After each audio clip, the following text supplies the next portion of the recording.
Tes, oke. Selamat malam Bapak Ibu.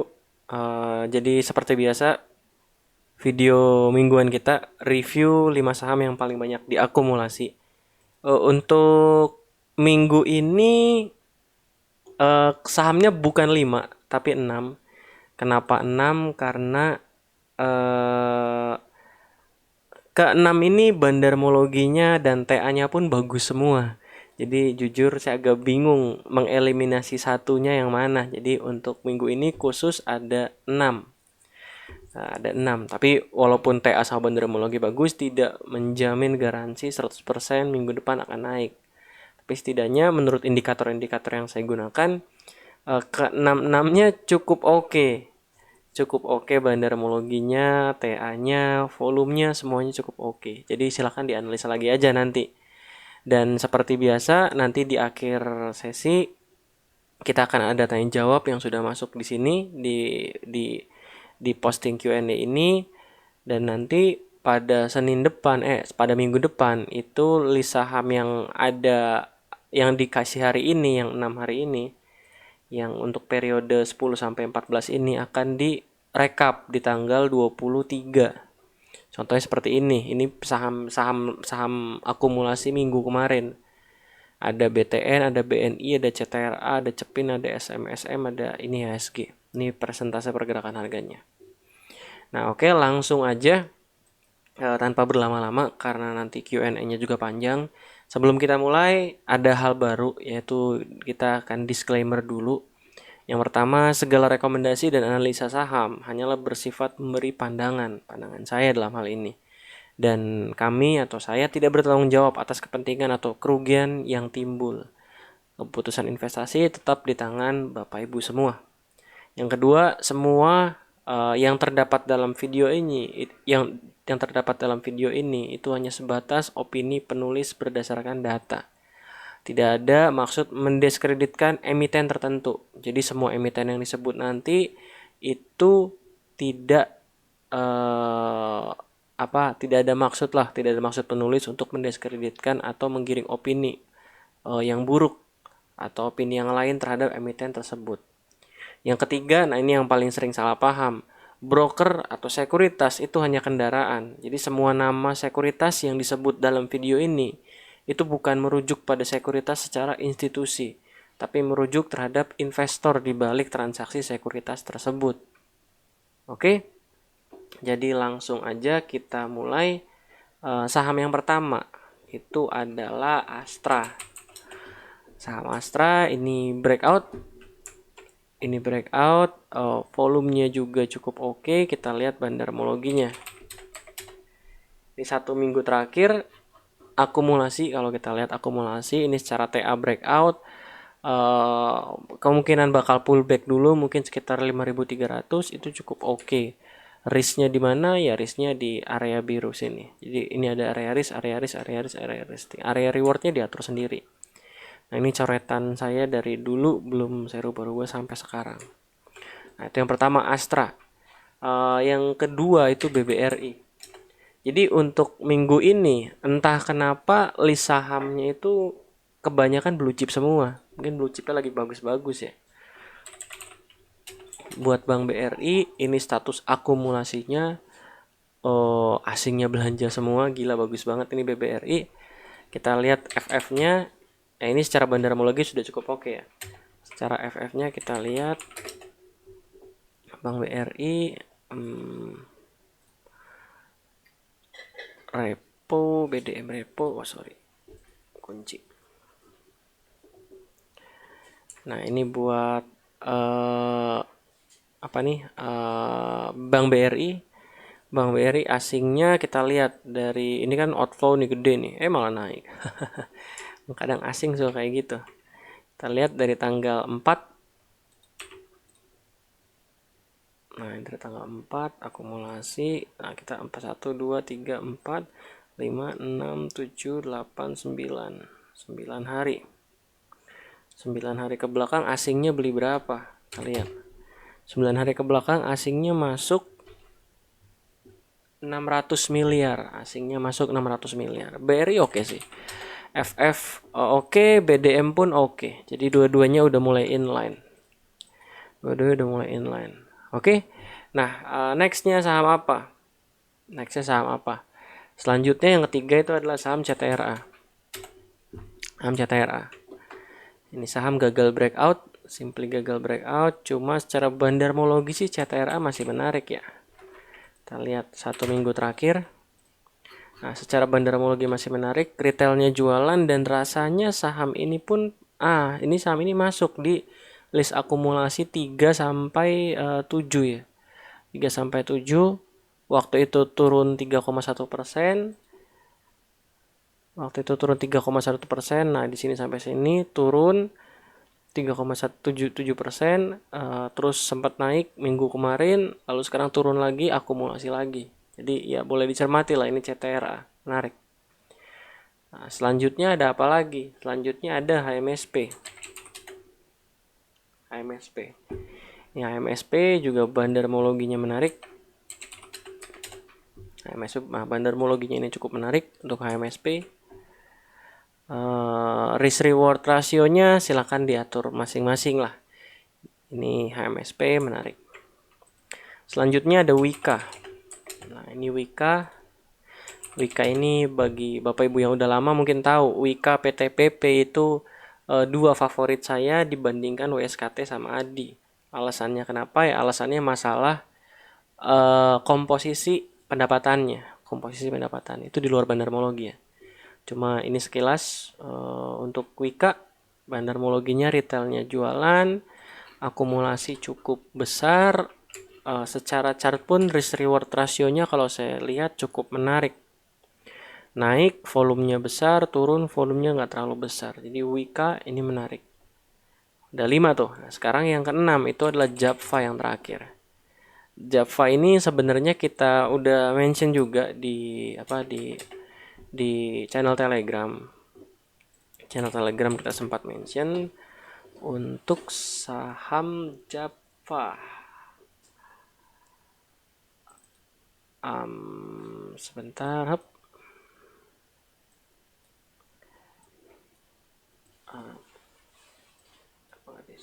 error. Sebentar. Koneksi. Oke. Nah, saham Japfa. Nah, Japfa ini tiga hari terakhir masih akumulasi risk reward menarik. Jadi Japfa ini masih ada SCMA juga. Ini akumulasinya so far masih menarik juga sih. Cuma kebetulan memang nggak masuk karena Jumat kemarin sempat distribusi. Nah, Japfa jadi masih menarik, masuk dalam list akumulasi, menarik juga buat Japfa. Silakan dianalisa lagi lah. Jadi itu 6 saham: Astra, BRI, CTRA, HMSP, Wika, Japfa. Oke. Jadi silakan dianalisa lagi dengan analisa masing-masing.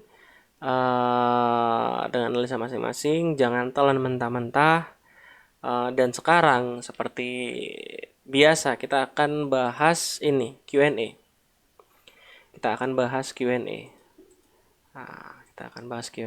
Kita coba lihat. Go to post. Nah, kita lihat Q&A. Ini udah ada masuk beberapa pertanyaan di kolom Q&A. Sekitar 30 ya. Kita akan jawab ya satu-satu. Nah, pertama dari Pak Arigates. Halo Pak Fran, saya ada pertanyaan lagi. Apakah benar saham itu yang bisa naikin hanya bandar? Jadi fundamental baik atau buruk itu tidak bisa dijadikan patokan. Lalu saya pernah dengar ada emiten yang ada perang bandar dengan menggunakan broker ABC. Terus caranya gimana supaya kita bisa tahu broker mana yang banyak bandarnya dan broker mana yang kebanyakan retail semua? Gimana caranya supaya kita nggak ketipu antara broker yang sedang akumulasi dan sedang jualan ke broker mayoritas retail yang beli besar-besaran? Apakah ada listnya untuk nama brokernya? Nah, pertanyaan pertama adalah apakah fundamental bagus? Jadi apakah yang bisa naikkan harga saham itu cuma bandar? Jawaban dari pertanyaan itu adalah yes. Jadi bandar atau market maker dia itu akan buat market, akan meliquidkan saham. Nanti yang menggerakkan harga ke atas ya tentunya market maker beserta partisipasi dari pasar. Kenapa bukan fundamental? Fundamental itu cuma sentimennya, cuma behind story di balik kenaikannya. Jadi yang sehat itu ya dua-duanya sama-sama naik. Dua-duanya sama-sama naik. Itu tugasnya market maker supaya menyesuaikan price, either price-nya naik dulu baru fundamentalnya, atau fundamentalnya dulu naik baru price-nya yang naik. Nah, itu tugasnya market maker.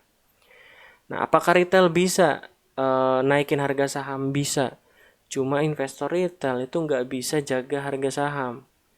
Kalau bapak ibu mau naikin harga saham gampang. Satu grup aja, makan kanan terus. Makan kanan terus, satu grup pasti sahamnya naik. Cuma apakah sahamnya akan bertahan di kenaikan tersebut? Saya nggak yakin. Itulah makanya kenapa pom-pom itu nggak lama naiknya. Pom-pom itu biasa naik sebentar lalu turun. Kenapa? Ya karena nggak ada yang bisa jaga harga. Cuma bisa naikin doang. Selanjutnya, caranya gimana supaya kita tahu broker mana yang banyak retailnya atau yang banyak bandarnya? Gampang. Pak Ari ini tinggal sampling aja. Di anggota grup pada pakai sekuritas apa. Saya yakin kalau nggak Mirae, Indo Primer, BNI Sekuritas, Philips Sekuritas, paling berkutat antara di 4 itu. Sama Mandiri Sekuritas. Udah, jadi dari situ kita bisa profiling. Oh, yang sekuritas yang paling banyak retailnya ya YP, PD, CC, KK, NI. Selesai. Seperti itu. Oke, nah ini yang udah saya like biar saya nggak ke double. Yang kedua dari Pak Amon. Pak Fran, saya masih bingung dengan yang bergerak di saham INAF dan KF. Apakah bandara lokal? Karena asingnya akumulasinya tidak banyak. Oke, ini intinya nanya KF sama INAF. KF sama INAF itu lokal. Jadi itu lokal. Itu lokal, itu satu kelompok. Itu lokal, itu satu kelompok. Satu bandar yang sama lah. Pak Frans bisa sharing BDM, Unilever, dan MBAP dong.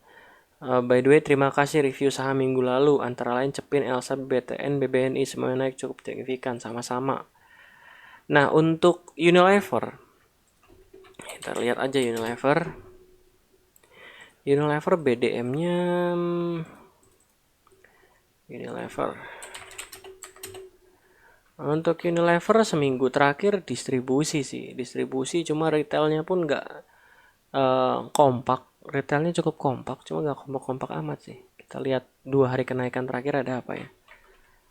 Seminggu terakhir, 2 hari terakhir udah mulai akumulasi lagi. Nah kalau kita lihat dari tanggal 10 pembelian terbesar itu dilakukan oleh KZ, tapi kalau kita tarik tanggal 13 sekitar 60 miliar ya. Kalau 2000 dari tanggal 13 sampai 16 atau 13 sampai 14 2 hari ini itu KZ dengan 33. Artinya apa? Artinya KZ-nya mulai akumulasi lagi nih. KZ-nya mulai akumulasi lagi. Jadi Unilever menurut saya masih menarik. Menurut saya Unilever masih menarik. Kenapa Pak Frans Unilever menarik tapi nggak masuk ke list akumulasi mingguan? Ya karena akumulasi mingguan kan seminggu. Sementara 3 harinya mungkin distribusi, 2 harinya baru akumulasi. Dijumlahin misalkan netral. Atau malah distribusi kecil, makanya nggak masuk. Tapi secara bandarmologi, Unilever ini menarik. Unilever menarik. Selanjutnya MBAP. Kalau MBAP sih nggak usah dilihat dari sisi bandarmologi lah. Ini saham ada sentimen dividen yang cukup besar. Dividennya itu di kisaran 380-an, koreksi kalau saya salah, intinya sekitar 300-an. 300-an per lembar saham. Jadi buat bapak ibu yang belum punya sahamnya, jangan coba-coba beli hanya karena mau dapat dividennya. Kenapa? Karena ini basicnya itu saham gak liquid. Basicnya saham gak liquid. Lihat aja rata-rata transaksinya. Rata-rata transaksinya itu paling 200 juta, 300 juta. 200 juta, 300 juta. Ini baru naik, baru liquid, transaksi 8 miliar, 2 miliar. Itu karena apa ya? Karena mau bagi dividen dan dividennya gede. Dividennya gede. Bagi dividennya gede. Nah, saham-saham seperti ini, kalau habis ex-date-nya nasibnya seperti apa ya? Paling seperti ini. MPMX atau PANS atau MLPT. Ini nasibnya nggak beda sama ini jatuhnya. Jadi hati-hati aja. Kalau yang belum punya dan mau kejar dividen, lebih baik jangan. Kalau yang mau trading asik-asik, silakan. Yang pasti jangan sampai dibawa nginep sampai X date. Kalau dibawa nginep sampai X date itu ya nggak usah apa ya, nggak usah nanya ini sahamnya kapan ya naik lagi ke 3.000, naik lagi ke 3.500, itu lama, itu susah. Jadi pikirkan baik-baik langkah trading atau langkah di MBAP. Kalau nggak biasa lebih baik nggak usah beli deh, nggak usah coba-coba. Masih banyak kok saham lain yang menarik. Seperti itu. Oke, nah itu buat MBAP. Untuk tower gimana? Kayaknya ada yang aneh. Untuk tower,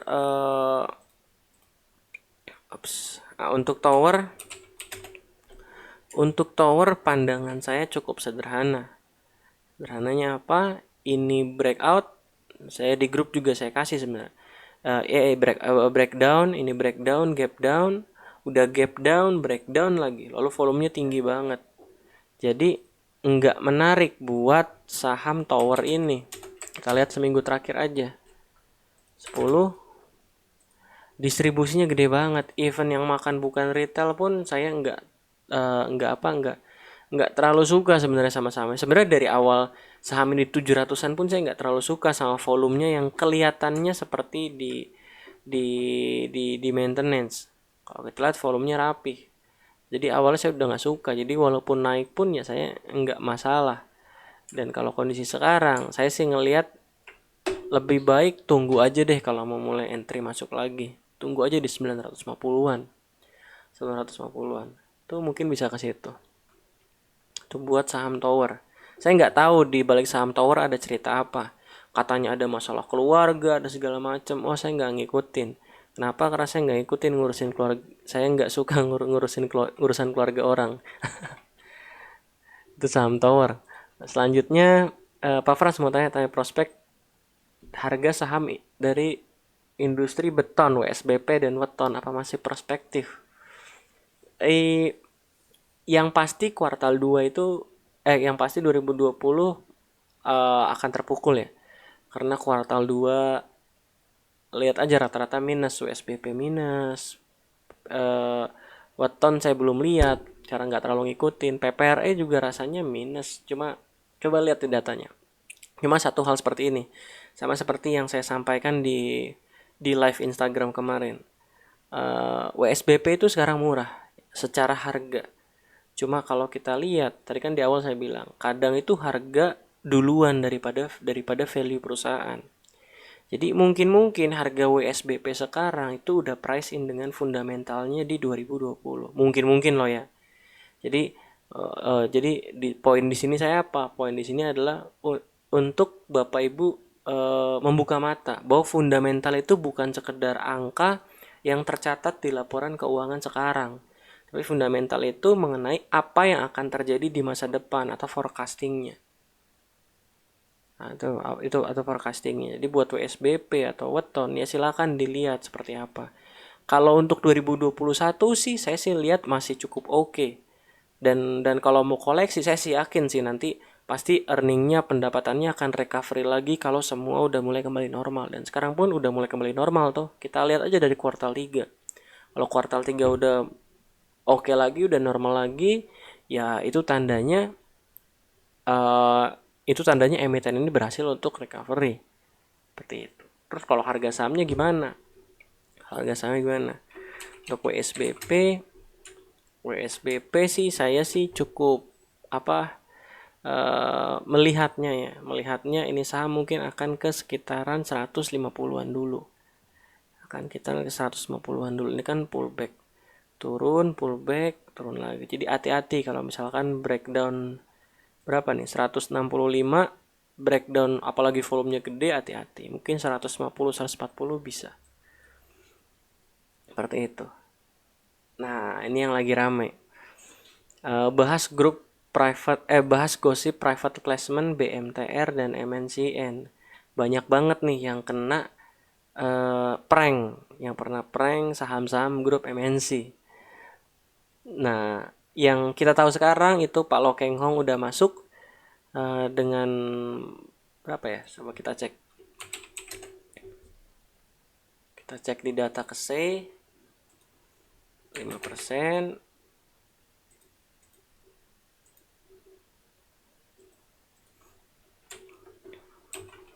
BMTR.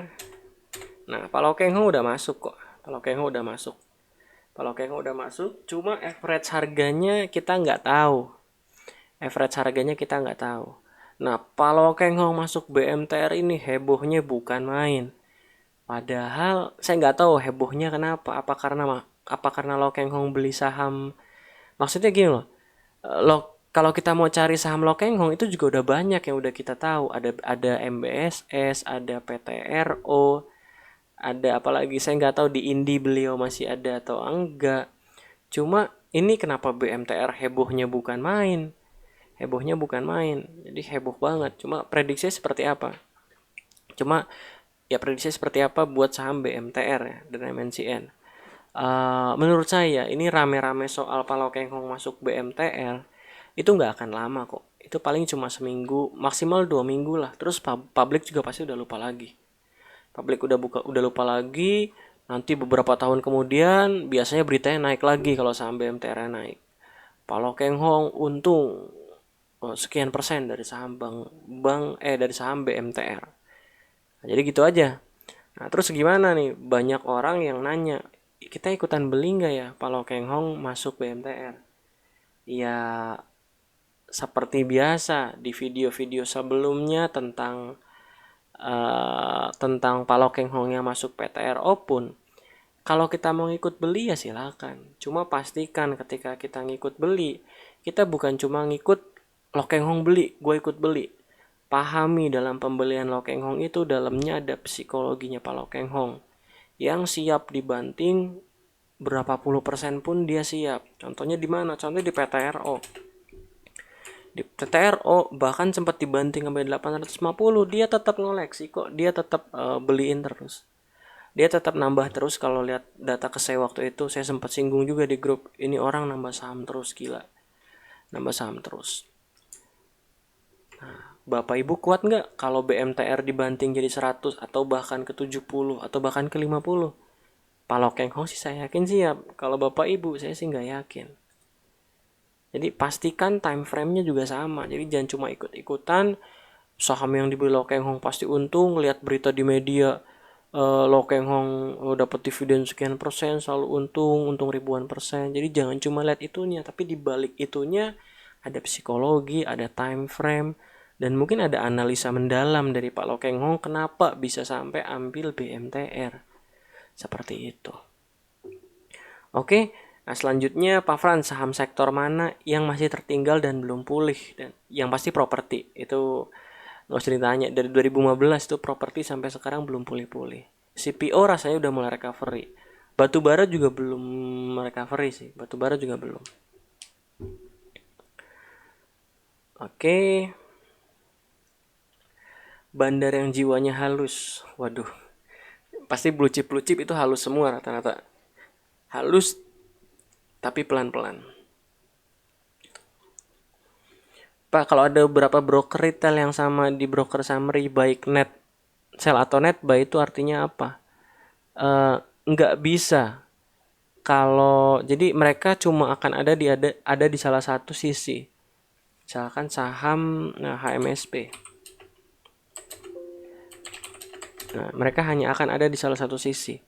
Kecuali kalau kita rubah jadi value. Kalau value ada di dua-duanya, YP, KK. Tapi kalau kita net, itu pasti mereka hanya akan ada di salah satu. Either di net sell atau di net buy. Seperti itu, Pak. Mohon petunjuk cara analisa arah pergerakan candle ditambah dengan indikator Bollinger Band.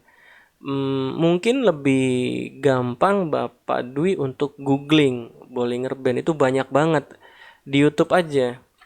Di YouTube aja kalau kita ketik Bollinger Band trading strategi itu bakal keluar banyak banget. Jadi lebih baik lihat ke sini.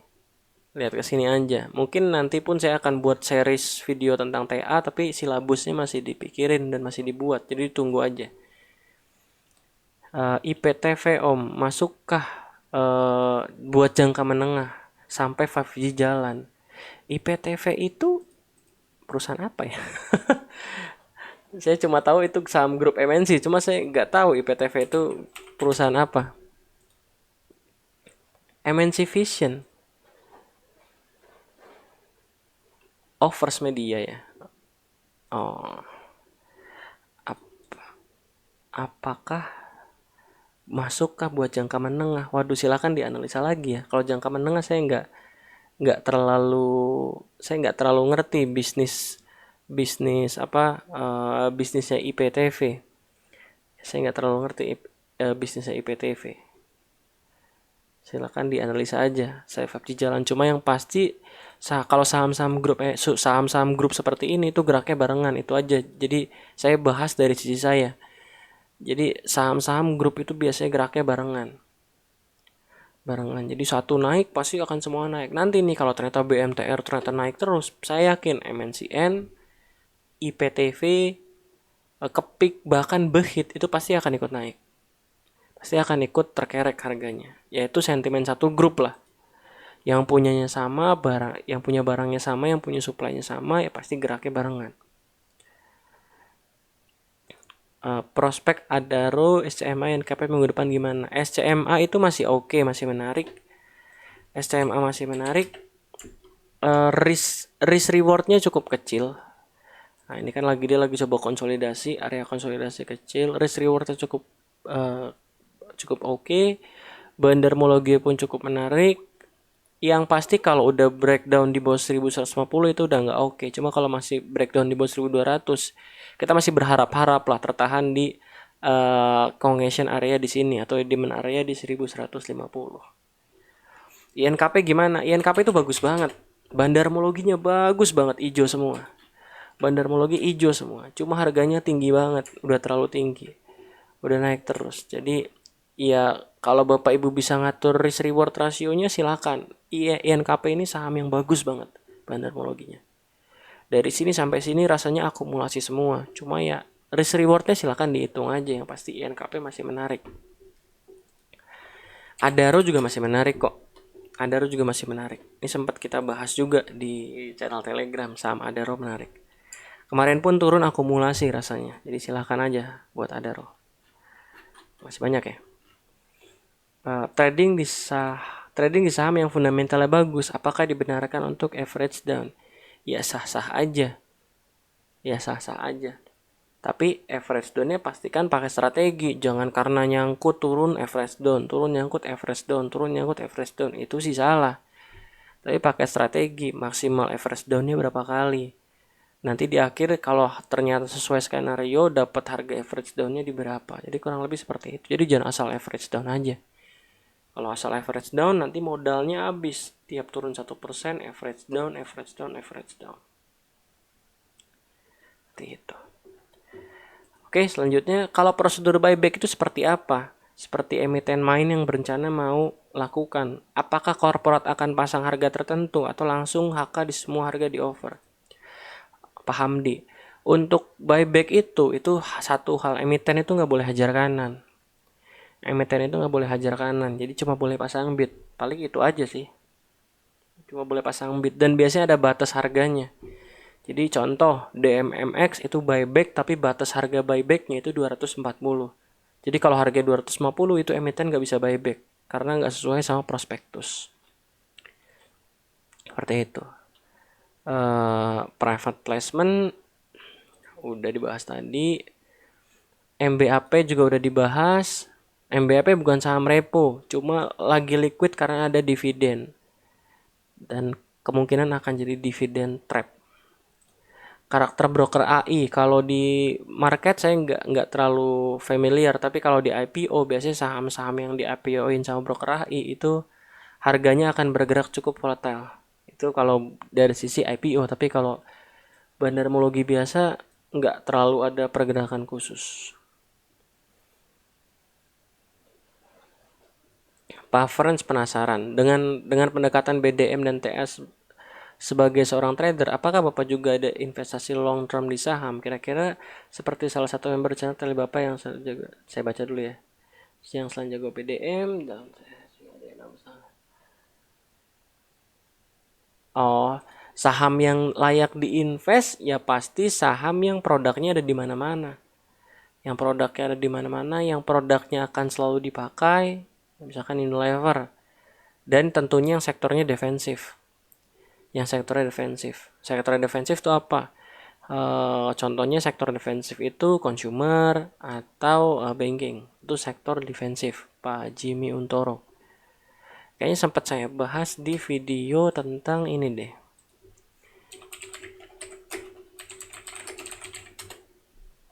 Nah, videonya yang ini. Strategi nabung saham, pentingkah likuiditas dalam berinvestasi. Investasi sektor apa? Nah, video ini silahkan ditonton Pak Jimmy. Itu menurut saya cukup membantu buat kita pilih saham yang mau kita buat investasi. Oh, ini ada pertanyaan juga, saya lupa. Apakah Bapak juga investasi juga long term? Ada. Ada investasi long term, saya ada di 2 saham buat jangka panjang. Tapi jarang saya top up sih. Pak, apakah CC di saham Real Warren bisa kita sinyalir bandar KW? Real Warren. Real. Emang Real ada Warrennya ya? Oh, ada ya. Udah lama saya nggak ikutin.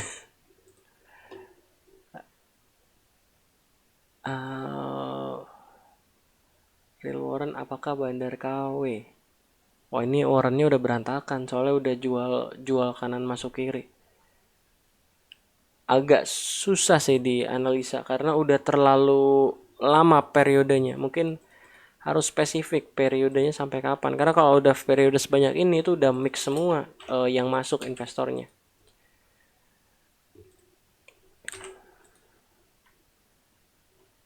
Rasanya enggak sih.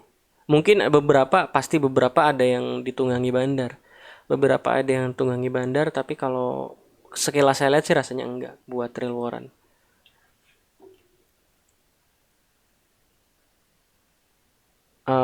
BMTR agak apa ya, BMTR seperti saya bilang di grup sih, saham-saham grup MNC itu nggak usah pakai bandarmologi, nggak usah pakai foreign flow, nggak usah pakai ilmu yang macam-macam lah, pakai TA murni aja. Itu buat apa namanya, buat saham grup, terutama grup MNC. Ini Tins masih akumulasi, tadi nanya Tins juga kan ya kalau nggak salah. Tins masih akumulasi. Medco gimana? Medco udah mulai distribusi. Coba kita lihat 2 hari terakhir. Medco udah mulai distribusi. Jadi hati-hati aja di saham Medco. Medco udah mulai distribusi. Jadi hati-hati aja. BBNI pun udah mulai distribusi. Bank BNI udah mulai distribusi. Mungkin bisa tunggu kali ya. Mungkin bisa tunggu, siapa tahu bisa dapat 4.840-an lagi, 40-50. Bisa dapat di harga situ dan ternyata status akumulasi jadi menarik. Tapi kalau so far sekarang sih belum. Udah nggak menarik lebih tepat ya. Karena minggu kemarin kan menarik kan. Minggu kemarin menarik, breakout. Nah, sekarang sih belum menarik. Sebentar ya, saya minum dulu. Cara bikin watchlist saham di iPod gimana? Kebetulan saya nggak bisa pindahin monitor. Jadi Bapak kalau di menu iPod di Windows, Bapak klik ke Market Analysis. Saya yakin pasti kelihatan lah menu Market Analysis. Lalu ke Stock Summary, lalu pilih yang Selected. Nanti akan ada seperti ini. Nah, ini tinggal kita tambahin, misalkan saham BMTR, saham Adaro. Nah, atau mau dihapus tinggal delete. Delete, seperti itu. Gitu, Pak, gampangnya. Masih beberapa. Mau minta pembahasan saham Adi dong, Pak. Adi terakhir bandarmologinya bagus, cuma saya nggak ngikutin lagi. Adi, coba aja kita lihat. Buat saham Adi distribusi sih. Saham Adi distribusi, coba kita lihat dari sini 11. Distribusi, jadi saham Adi lebih baik sabar dulu aja, mungkin dapat 580-an. Saham Adi sabar aja ya. ISSP, PNBN. ISSP saham kurang liquid. PNBN, waduh ada volume apa di sini nih? 13. PNBN. Oh, distribusinya gede banget. PNBN distribusinya gede banget. Entah ada apa, jadi hati-hati aja. PNBN hati-hati. Pak Frans, kalau lihat broker summary ada yang broker yang seperti distribusi tapi kok harganya naik terus. Iya, distribusi nggak selalu harga turun. Yang pasti kalau harga naik dan distribusi itu bukan indikasi yang bagus. Kalau mau tetap maksa trading ya silakan. Cuma kalau belum punya barang lebih baik nggak usah beli. Tapi kalau udah punya barang lebih baik nikmati aja kenaikannya. Jangan parnoan distribusi, nikmati aja kenaikannya. Sampai nanti kita set kita set trailing stop sampai nanti kita kena ya udah jual. Jadi sesimpel itu. Bahas saham yang aneh pergerakannya. Oh, saham yang tiba-tiba lompat di masa closingnya. Itu sih udah bukan aneh sih, itu udah fenomena yang biasa sih, Pak. Oh, itu udah fenomena yang biasa sih, Pak. Jadi bukan hal yang aneh lah. Dan biasanya saham-saham seperti ini, biasanya itu besok juga pasti opening turun lagi. Pas opening turun lagi. Jadi nggak usah diambil pusing. Ya dapat jackpot aja yang punya dan kebetulan masang jual, katanya langsung dan di 164. Gitu.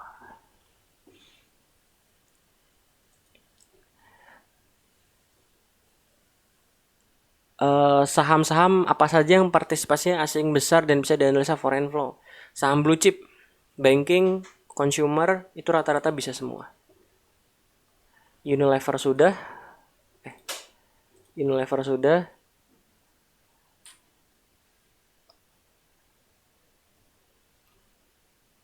Oke. Ini tentang akumulasi distribusi. Intinya logikanya kalau akumulasi pasti naik, kalau distribusi pasti turun. Siapa bilang? Akumulasi bisa harganya nggak kemana-mana, distribusi bisa harganya naik, bisa harganya turun. Jadi nggak ada yang pasti, nggak ada rumus pasti. Kalau akumulasi pasti naik dan distribusi pasti turun, maka nggak ada tuh ilmu TA, ilmu fundamental, atau ilmu saham apapun. Kenapa? Ya tinggal cari aja saham akumulasi pasti naik kok, saham distribusi pasti naik kok. Gitu. Jadi nggak ada yang pasti di pasar modal. Seperti itu. Jadi nggak ada rumus pasti lah di pasar modal. Nggak ada rumus pasti. 1 sama tambah 1 itu bukan sama dengan 2 di pasar modal. Gitu. Oke. Pertanyaannya udah habis. Maaf saya bahasnya tadi ada beberapa poin yang diulang karena untuk mempertegas statement dan saya baru pulang juga dari Sukabumi. Jadi konsentrasinya kadang sedikit hilang. Mungkin sampai di sini aja video review 5 saham akumulasi bandar. Semoga bermanfaat. Jangan lupa dianalisa lagi. Mohon maaf bila ada jawaban yang kurang memuaskan. Nanti kita ketemu lagi di sesi Q&A minggu depan ya. Kita ketemu lagi di sesi Q&A minggu depan, tentunya dengan kondisi yang berbeda. Oke? Semoga bermanfaat. Sampai jumpa di video selanjutnya.